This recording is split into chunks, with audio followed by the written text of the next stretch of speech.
A Páscoa talvez seja a festa mais importante de todas. Sabe por quê? Porque sem ela não tem as outras. Ela marca o início da nossa vida com Cristo. A festa de Páscoa, ela é chamada também de festa da liberdade. Liberdade da escravidão do pecado, liberdade do Egito, liberdade de um sistema corrupto que quer nos afastar de Deus.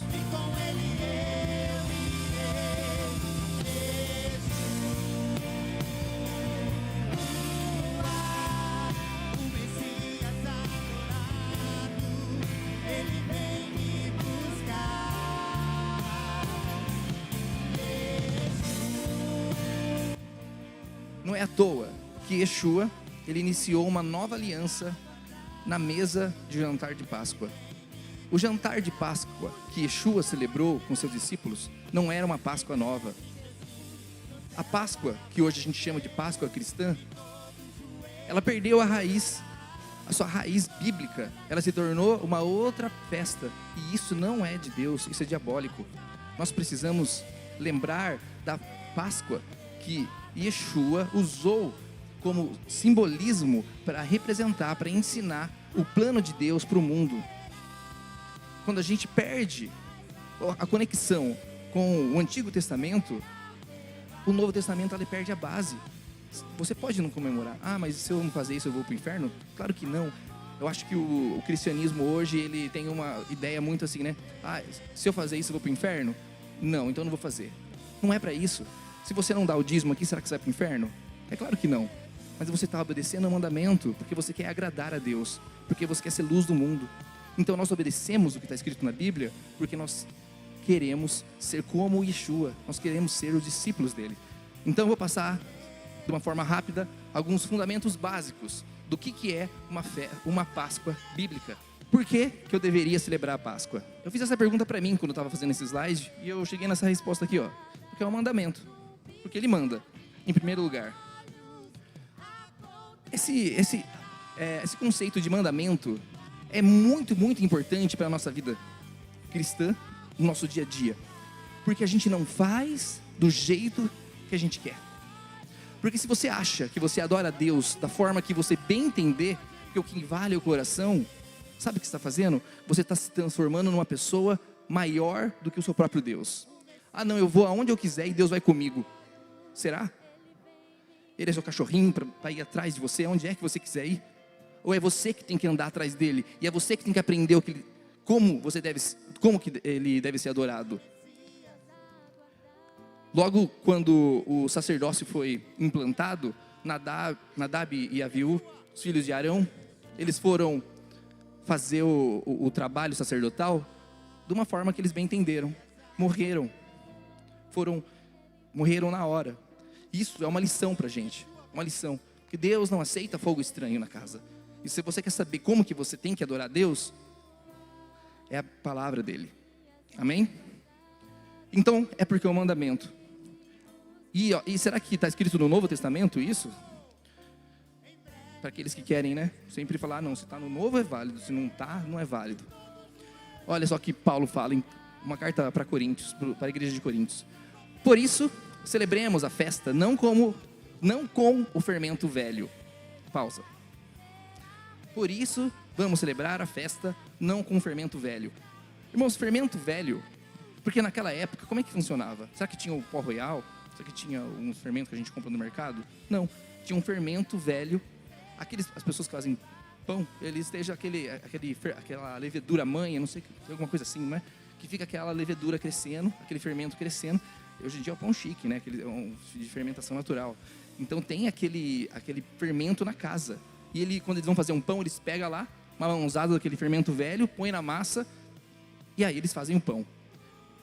Então Paulo está falando, vamos comemorar sem o fermento velho. Essa ideia de fermento não é uma ideia que Paulo inventou. É uma ideia que está no Antigo Testamento. Como é que se comemora a Páscoa? Sem fermento, primeiro de tudo. Aí só que Paulo ele vai mais além. Tem gente que pensa que ele está sendo alegórico aqui. ele está espiritualizando. E não é uma mentira, isso é um sofisma. Ele está ensinando como é que se comemora de verdade. Porque se você for pensar, não, eu vou comemorar a minha Páscoa sem a maldade, sem perversidade. Então quer dizer que fora da Páscoa você pode ser perverso? Você pode ser mal? Não. O Paulo está ensinando aqui, a igreja, que quando você retira esse fermento velho da sua casa, isso tem que simbolizar para você que você está retirando do seu coração a maldade e a perversidade. Amém? Por quê? Porque a Páscoa, como eu disse, é a primeira das festas. É a festa da libertação. Então agora você não é mais escravo do mundo. Agora você não tem mais fermento na sua vida. Agora você não é mais uma pessoa que é regida pela maldade, pela perversidade. E esse é o simbolismo. Mas isso é muito simbólico. Acho que isso é desnecessário. Desnecessário? A nossa igreja aqui é uma igreja que vive praticando atos proféticos. Então eu quero recomendar a vocês, quem não fez isso esse ano, fazer no ano passado. Sim, nem que seja de forma simbólica. Faz uma limpeza na casa. Eu e a Dani, do ano passado a gente fez, esse ano a gente fez de novo. Depois da festa do Purim, a gente resolveu fazer uma faxina. Por quê? E ainda de uma forma, assim, pedindo para que Deus ministrasse uma faxina no nosso coração. Porque é mandamento. No dia da Páscoa não pode ter fermento na casa. É lógico, eu não quero que vocês fiquem presos. Então o que é fermento? Isso não é o contexto. Mas é o fato de você tomar uma atitude na sua vida e que aquela atitude pode ter certeza que o Espírito Santo vai tocar no seu coração e vai mover. Sabe por que eu falo que pode ter certeza? Porque ele trabalha no meu coração. Porque eu sou testemunha disso. Porque às vezes eu tenho preguiça, eu não vou fazer isso. Mas vamos fazer. Olha, na hora que a gente está fazendo, a gente faz uma revisão na nossa vida. A gente olha para trás, olha para o ano passado e fala, olha só essas coisas que estavam aqui em casa. Isso aqui não tem necessidade nenhuma. Agora eu sou uma nova criatura. Eu vou me desfazer disso daqui. E Deus vai trabalhando. E você consegue fazer um apanhado geral de como você estava no ano passado, como você estava até um tempo atrás e como você quer estar agora. Vamos continuar esse versículo. Mas como que a gente celebra? Mas celebramos com pães sem fermento, ou também chamado de pães asmo, ou em hebraico, matzá. Da sinceridade e da verdade. Mais uma vez, Paulo não está falando que o pão sem fermento aqui é um pão de mentirinhas da sua cabeça. Não. Celebra sim, com pão sem fermento na sua casa, para simbolizar e para incutir em você, para trabalhar o seu físico, para que você, trabalhando o seu físico, você consiga trabalhar também o seu interior. Este dia será o memorial. Não é à toa que Yeshua, quando ele celebra a Páscoa, ele fala, fazer isso em memória de mim. A Páscoa é também chamada de festa da memória. No ano passado, o tema da mensagem foi restaurando a nossa identidade. E foi justamente isso que a igreja, quando ela decidiu falar que ela era, na verdade, o Israel verdadeiro, ela que na verdade era o Israel de Deus, ela estava suplantando, usurpando.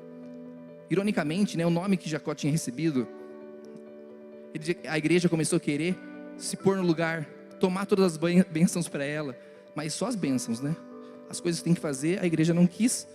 E além disso, ela, o pior de tudo, perdeu o elo, perdeu as suas raízes. Então a gente precisa restaurar essas raízes. E por isso que a Páscoa é chamada de festa da memória, para a gente não esquecer as nossas origens, tá bom?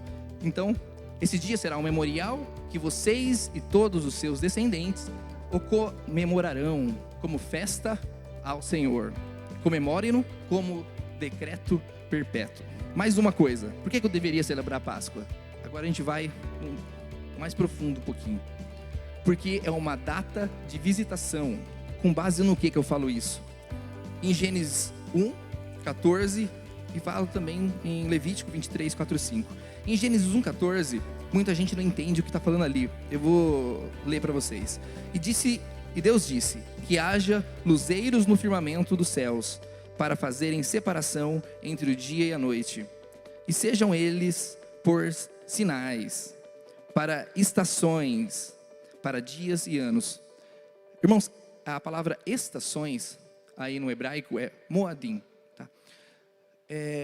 E aí a gente encontra essa palavra, tá, moadim, beleza, estações. Mas quando a gente vê essa palavra sendo usada no resto da Bíblia, a palavra Moadim, ela está sempre relacionada com os encontros com Deus. Desde as festas, que são descritas lá em Levítico, está escrito assim lá em Levítico 23. Estas são as festas fixas do Senhor. Aqui está escrito Moad, as minhas festas, os Moadim. As reuniões sagradas que vocês proclamarão no tempo devido. A Páscoa do Senhor começa no entardecer do 14º dia do mês. Ou seja, uma festa nada mais é do que um encontro com Deus. E Ele já deixou isso para vocês registrado em Gênesis 1, falando, olha, sabe as estrelas?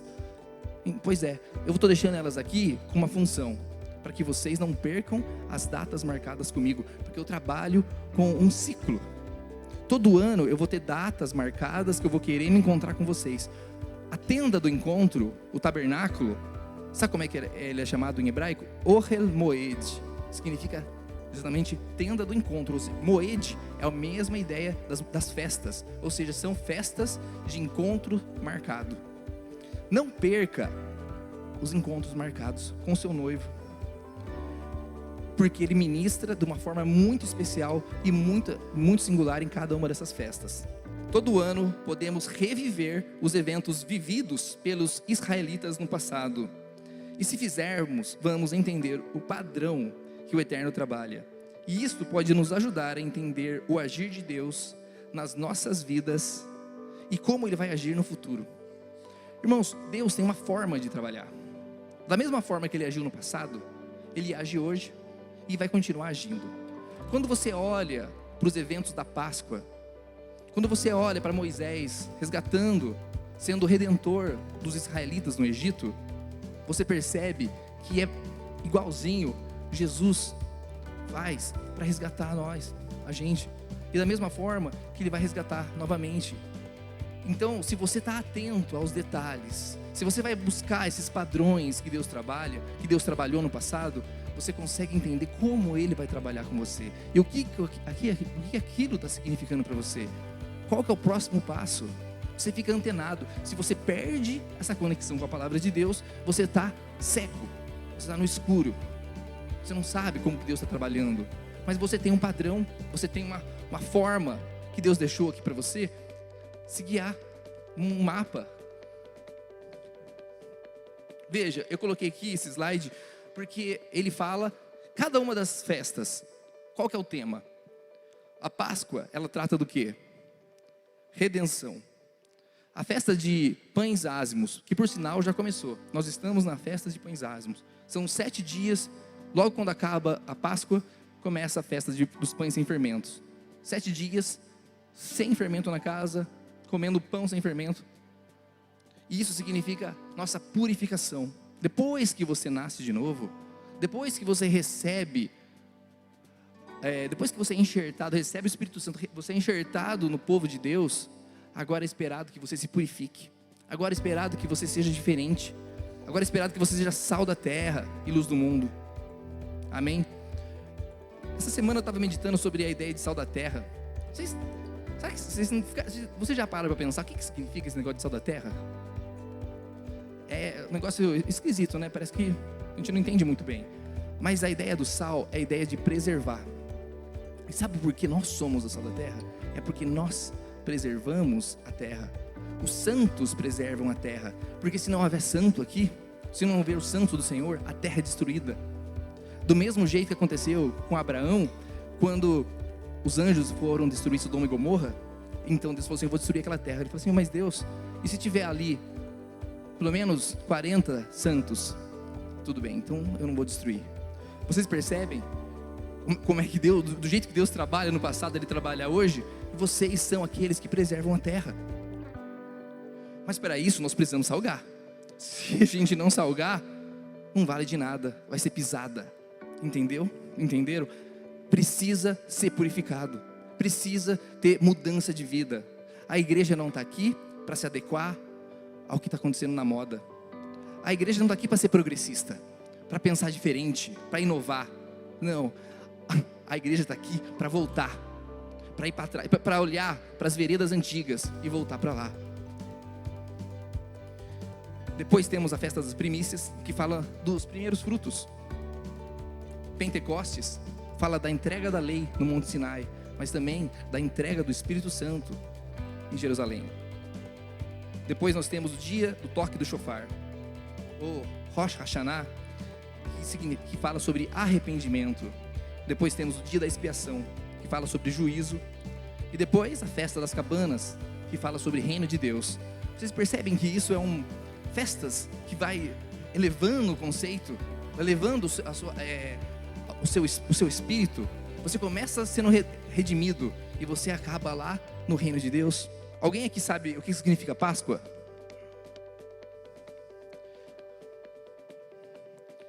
Passagem. Mais alguém?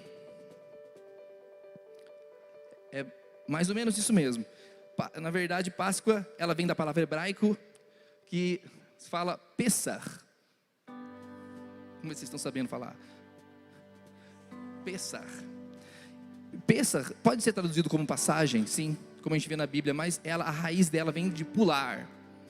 Ou seja, como está escrito lá em Êxodo 12, né? Aquele sangue vos será por sinal nas casas em que estiverdes. Vendo eu o sangue, passarei, eu pularei por cima de vós, e não haverá entre vós praga de mortandade, quando eu ferir a terra do Egito. Entendem como essa festa fala de redenção? Essa festa fala do sangue do Cordeiro. Não é à toa que foi o sangue de Yeshua que também nos traz a redenção. Qual que é a data da festa? Para você saber qual que é a data da festa, você precisa olhar para onde? Você precisa olhar para Israel. Não é o nosso calendário. O anticristo já tratou de mudar o calendário, já tratou de mudar a lei. Agora a gente precisa pôr um óculos, mas não é o óculos de Roma, é o óculos de Israel. A gente precisa olhar, e Jesus já falou assim: vocês querem saber quando que vai ser o fim de todas as coisas? Olhem para Israel, porque quando a figueira estiver dando flor e os seus primeiros frutos, aí está chegando o fim. Agora, qual que então é a data da festa? No mês primeiro. Qual que é o mês primeiro? Será que é janeiro? Claro que não, né? Janeiro não é mês primeiro bíblico. Mês primeiro, na época do Egito, chamava Aviv, que também significa primavera. É quando a primavera surge em Israel. Esse é o primeiro mês. Depois que eles foram para o exílio na Babilônia, passou chamado Nissan. Então, aos 14 desse mês, no dia 14, quando? Pela tarde, é a Páscoa do Senhor. Vocês percebem que o Satanás enganou as pessoas? A gente não sabe nem o dia da festa. É uma vergonha. Uma vergonha. Na verdade, a festa aconteceu no entardecer de quarta-feira para quinta. Tá? Daí no ano que vem, quem tiver a oportunidade, comemore na casa de vocês, com a sua família. Aproveite a oportunidade de obedecer ao mandamento, de deixar Deus ministrar no seu coração. Isso porque cada ano Ele trabalha a redenção dele. Uma vez minha avó me disse, quando eu era pequeno, minha avó Yolanda, né? Ela me disse uma coisa, que era para mim buscar a redenção, aceitar Jesus se for possível, todo dia da vida. Cada dia, busca um novo nascimento. E a Páscoa não é muito diferente disso. Cada ano você tem a oportunidade de você viver a experiência de nascer de novo. Você tem a oportunidade de viver a experiência da redenção. Só que cada ano a redenção é diferente. É um ciclo, mas cada ano é mais elevado. Cada ano você é mais abençoado. E como que ela é celebrada? E naquela noite comerão a carne assada no fogo, com pães sem fermento e ervas amargas comerão. É assim que você comemora a festa, com esses elementos. Cada um desses elementos tem um significado e a própria Bíblia explica. E tem mais uma coisa, você também tem que explicar para os seus filhos por que é que você está comemorando isso. Você tem chance de ministrar redenção na sua casa. E qual que é o significado dele? O cordeiro indica o sacrifício de Yeshua para salvar não apenas os filhos de Israel, mas o mundo como um todo. Aí nós temos aqui folhas de pão sem fermento, matzá. Você pode fazer na sua casa também, é bem facinho, tá? Ano passado eu fiz, esse ano eu comprei no Mercado Livre. O pão sem fermento indica a fuga e a perseguição de Israel ao longo da história, além da perseguição do próprio Yeshua. Por quê? Por que significa essa fuga? Porque os filhos de Israel não tiveram tempo para deixar a massa fermentar. Então eles tiveram que correr. Assim que vem a salvação, corra. Não fique perdendo tempo, não. Não precisa esperar a massa inflar no Egito. Já vem correndo. E mais um ingrediente, as ervas amargas. A amargura do trabalho de Israel no Egito, bem como a amargura da luta de Israel ao longo da história. E também a amargura da tortura e a execução de Yeshua. Então tudo isso é carregado de simbolismo. E isso aqui são ferramentas lúdicas que você pode usar para ministrar essa salvação para os seus filhos e para você mesmo. E Yeshua ministrou a nova aliança com essa Páscoa. Não foi uma Páscoa nova. Ah, mas eles beberam um cálice de vinho. Pois é, também tem isso. O cálice de vinho representa o sangue de Cristo. E hoje nós vamos ter a oportunidade de comer um pouquinho de cada um desses ingredientes. Amém? Olha só, um dos objetivos do jantar é cumprir o mandamento de se ensinar aos filhos sobre a Páscoa. Como está escrito: no futuro, quando seus filhos lhe perguntarem: o que significa isso? Digam-lhes: com mão poderosa o Senhor nos tirou do Egito, da terra da escravidão. Amém? Fazemos isso em memória de Jesus Cristo, visto que o ponto principal da história do Êxodo é Deus salvando Israel, e isto é usado por Jesus como simbolismo para ilustrar seu propósito na terra, bem como a salvação do povo judeu e do mundo inteiro.